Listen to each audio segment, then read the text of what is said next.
Hello po, magandang hapon. Ayan, update po tayo. Bali, recap po tayo sa unit ni Sir.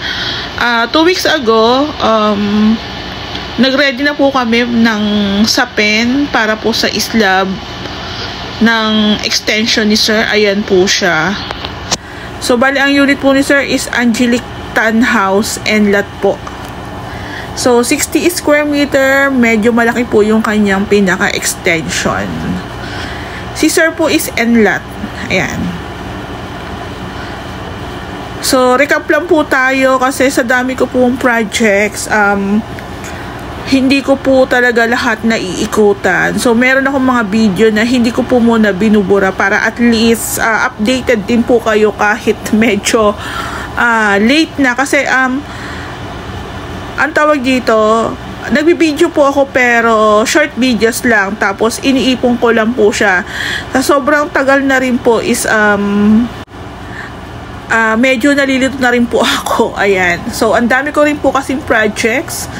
Nasa 10 units po ang aking ongoing pa rin. Ayan. So, meron na akong mga natapos pero marami pa po yung hindi pa natatapos. Ayan. So, bali, ito po yung ating update. Inunan po namin yung extension bago po kami gumalaw sa pinakaloob muna. Dahil nga po yung living area ng unit na to is tambakan po namin ng mga materyales. Ayan po. So, same po to ng unit kay teacher kung maaalala nyo. Ayan.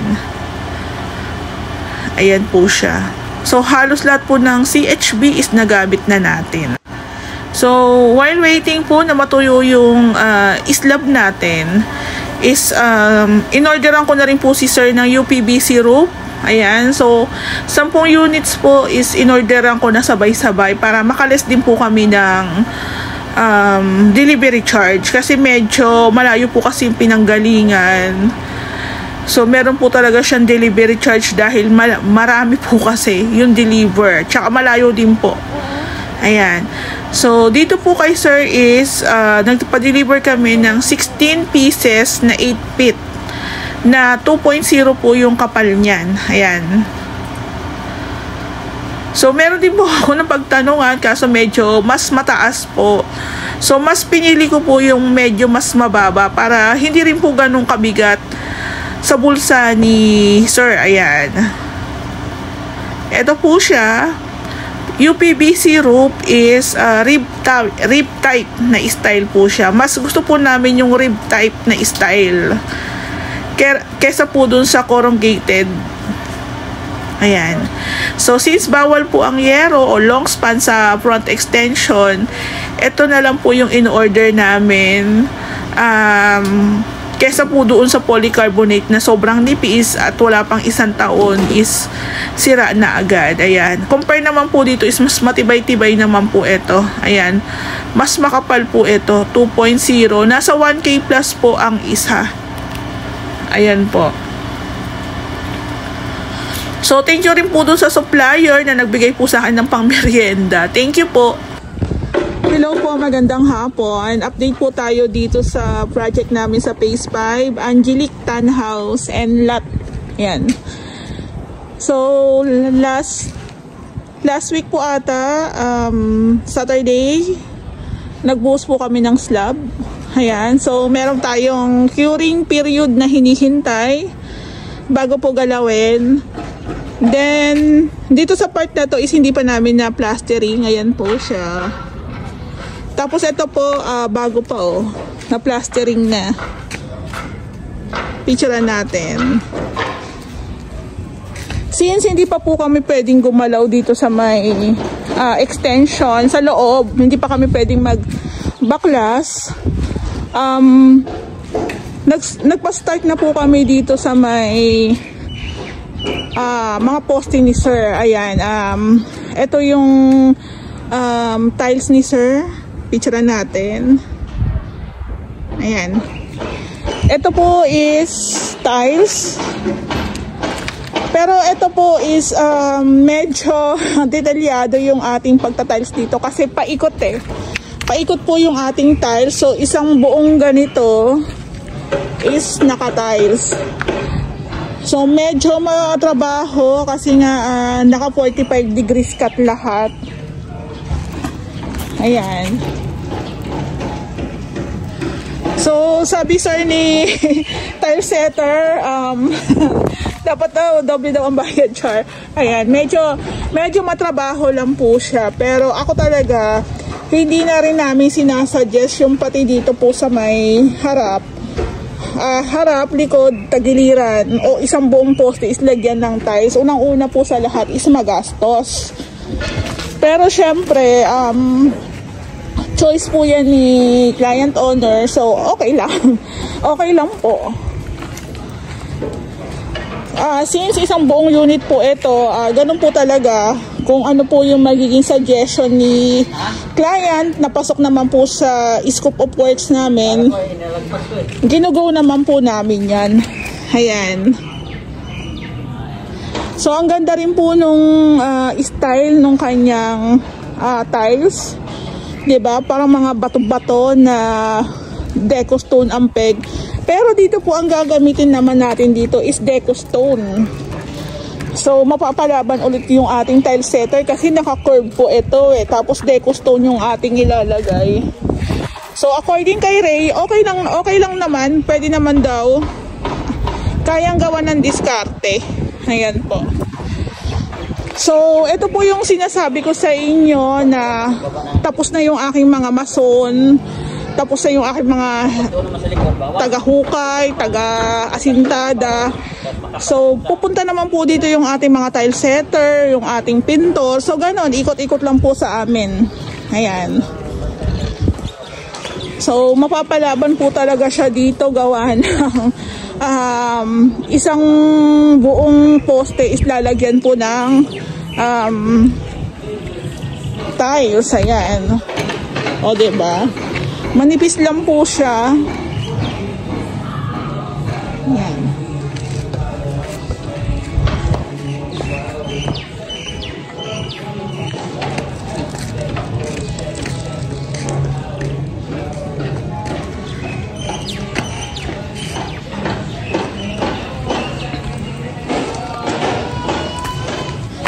So, dito po sa loob, hindi po pa kami makakagalaw. Matuyo na po yung ating slab, magbabaklas na po kami. Kaso 2 weeks ang hihintayin natin bago po kami magbaklas dito. Then according kay sir, papupunta yung may-ari, binabasa daw niya po yung slab. So okay din po yung ganon. So as you can see, lahat po talaga ng materialis namin is nasa loob kasi nga hindi naman pwedeng itambak sa labas, baka mawala. So, hindi rin po kami makakakilos dito para maglagay ng cove ceiling, ng hagdanan. Pero, madali lang naman po kasi yung paglalagay ng cover ng hagdan, paggawa ng cove ceiling, isang araw lang yan, tapos na. So, ayan po.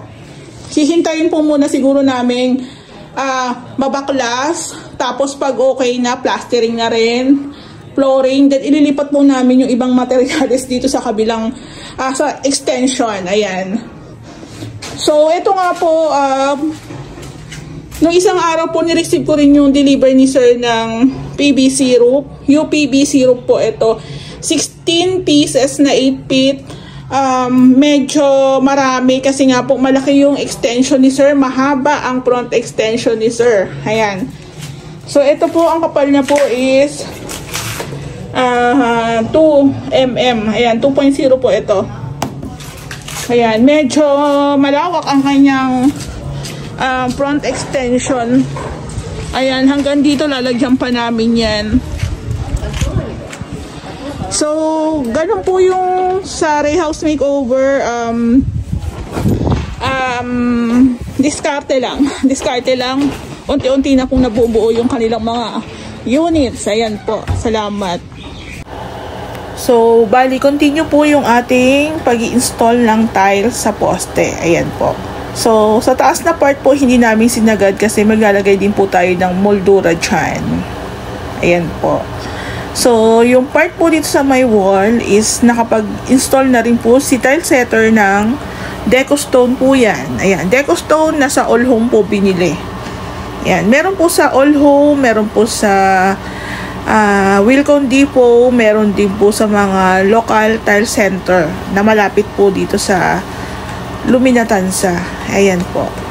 So, yung ating deco stone is, papahiran din po natin ng sealer yan. So, magiging wet look po siya. Magiging kulay gray. Ayan. Kasi parang, ano pa siya, parang puti-puti pa siya. Ayan. So, yung flooring po natin, nabawasan na rin po namin ng lupa. Kasi nga po, medyo mataas po yung lupa ni Sir. So, sa mga susunod na araw po is, ilalatag na rin po natin yung mga wirings para po sa ilaw, sa poste. Tsaka po yung mga water lines po natin. Ayan. Ilalatag po muna natin. Then, dito nga po pala is tatanggal na po yung mga tukod ng ating slab kasi almost 2 weeks na rin po siyang pinapatuyo. Then, ito nga po tinatanggal na yung lababo ni Lumina. Hello po, magandang hapon. Yung hapon natin is parang hindi siya maganda. Kasi parang uulan. Wag muna kasi nga gumagawa pa kami. Today is Saturday po, galing kaming all home. Nag-withdraw ng pampasahod ng team. Ayan po. So, parang kinikinis na lang ni Kuya Jake yung ating bintana dyan.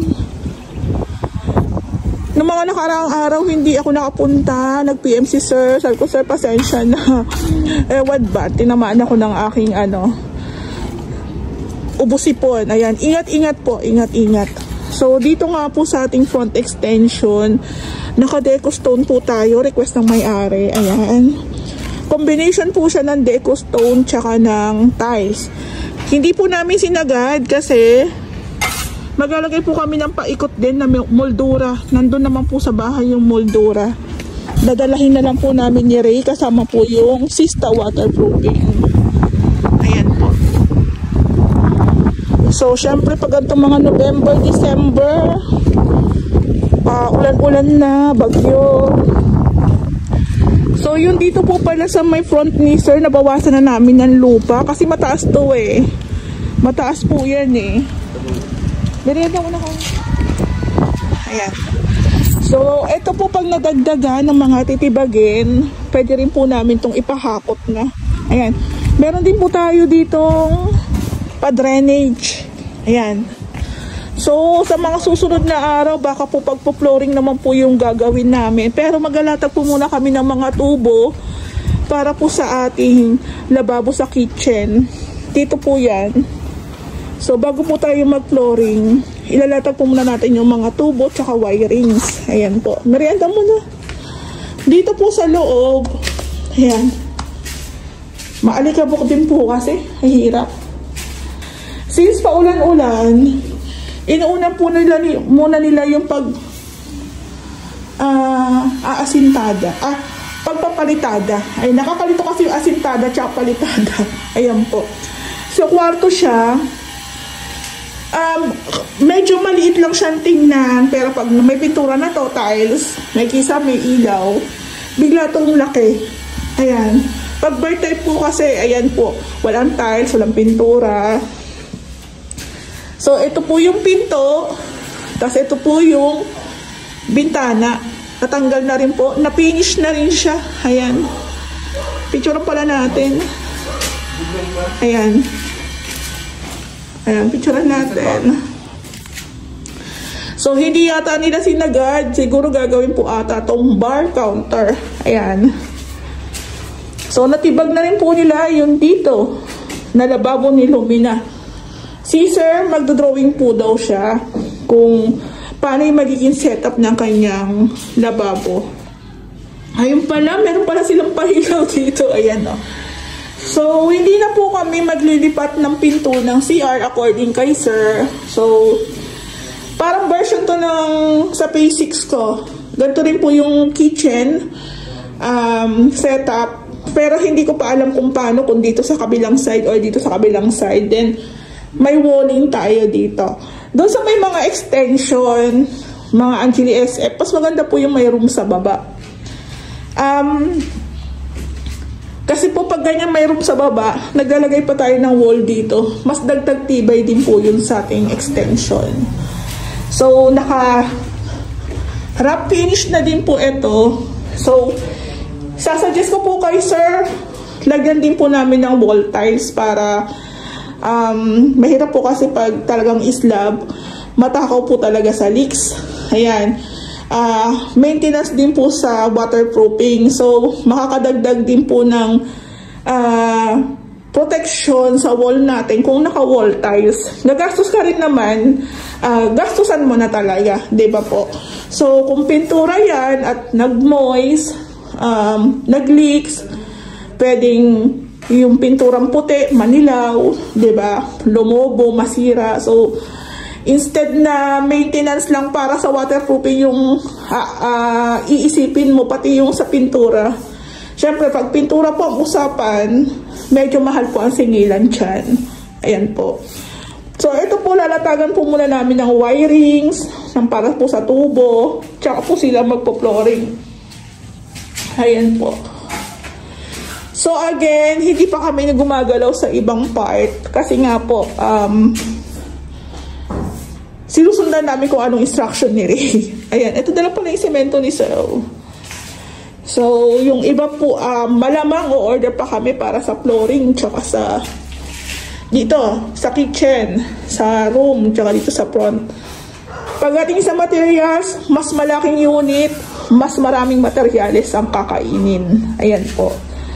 Kaya, expected nyo na yan, lalo na pag end-lot kayo o corner. Ayan po. So, sa amin, kahit 2, 3 lang, alam naman po kasi ng team talaga naghahati-hati lang po kami ng gawain. So, kung marami akong kukunin, tapos matatapos na rin agad yung project, yung iba kong pong kasama sa team, tatambay na, diba? So, kami na lang po, diskarte na lang. Hindi naman kailangan masobrang daming trabahador. Ayan. Tsaka yung trabaho naman po namin, hindi naman minamadali. Kung ano lang yung instruction sa kanila ni Ray, yun lang naman po. Kaya no worries. Pero yun nga po sa pinakagawa ng Ray House Makeover, kung eto halimbawa lang sa iba, baka 3 to 4 days yan bago ma-plastering. Sila kaya nila 1 araw, diba? 2 araw. So, yung matagal sa iba, mabilis lang sa amin. So, again, hindi naman po ako naninira sa mga kapwa ko trabahador.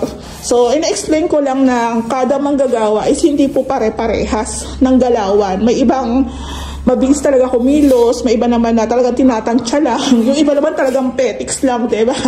Ayan po. So, ayan sir, pag napanood mo itong vlog ko, pasensya na kung hindi ako nakakapag-update. At ang dami ko pong projects. Ayan. So, ito nga po pala, hindi pa natin tinutuloy-tuloy yan. Kasi kakapitan pa yan ng mga, hindi ko alam baka maging problema to. Maglalagay pa tayo ng gate eh. Di ba dapat hindi mo na tiniles? Paano kaya to, no? Wala yan? Walang halo yan? Wala bang halo? Lang ni Johan yan? Dinig. Okay. Ayan o. Tao po. Charot. Nagsisinsil pa kasi yan. Oo. Yun nga. Kaya, sabi ko nga kay Joanne, sa akin tile setter, wag mo nang i-tiles yung lalagyan ng gate. Kasi lalagyan ng gate, magbubutas pa po kami dyan. Same lang po dito. Pero, sabi ni Kuya Jake, dinikit lang daw yung tiles. Para guide lang. Ayan, walang laman. Dinikit lang. Ayan. So, hindi po natin pwedeng pakialaman yung diskarte ni contractor, ni tile setter. Kasi alam nila yan eh. Ito po hindi natin pwedeng balutin agad ng tiles. Kasi nga maglalagay pa tayo para sa abang ng ating bakal para sa gate.